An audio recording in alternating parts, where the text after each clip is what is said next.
heard about chat stations when I switched classrooms with a colleague for a day. When I came back to my room, I noticed pieces of paper strategically taped to the walls around my classroom. I asked him about it, and he told me it was an instructional strategy called chat stations. I was intrigued, so I tried it out that same day. To my surprise, it was quite easy to set up, and my students ended up really enjoying the activity. So what is a chat station? In its most simple form, a chat station is a designated space in a classroom where students can go to chat about content, be it discussing chemical bonding and possible Lewis structures, the best way to solve an algebraic expression, the implications of the fall of Rome on Western civilization, the way that Shakespeare uses the motif of light and dark, or just to voice an opinion on whether or not Facebook as a social media tool is obsolete. The topic and the questions are predetermined by the teacher, with the goal being to create the time and space for students to engage in an active and sometimes debatable discussion. Questions are distributed throughout the classroom to create the station effect, and with the help of a simple YouTube timer, students guide themselves through the series of questions or prompts.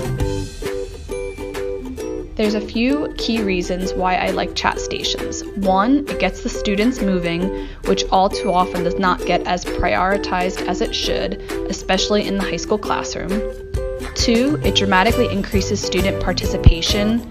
I would argue that all of my students were engaged almost 100% of the time. If this were a standard teacher-led question and answer period, where the teacher stands in the front of the room directing the discussion, the level of engagement and therefore student learning would decrease. 3, it gives me the time and space to provide more opportunities for quick formative feedback. Lastly, it's something that my students have come to enjoy and in fact request.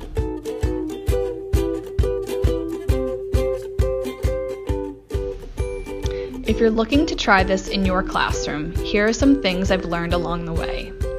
Assign the groups ahead of time. I recommend no more than 3 to 4 students per group to facilitate a balanced discussion. Prepare chat station questions ahead of time, thinking carefully if the questions lend themselves to a discussion format. At all stations, the questions should require about the same amount of time for students to discuss. You don't want one group to finish discussing before the others. Use a timer for each question.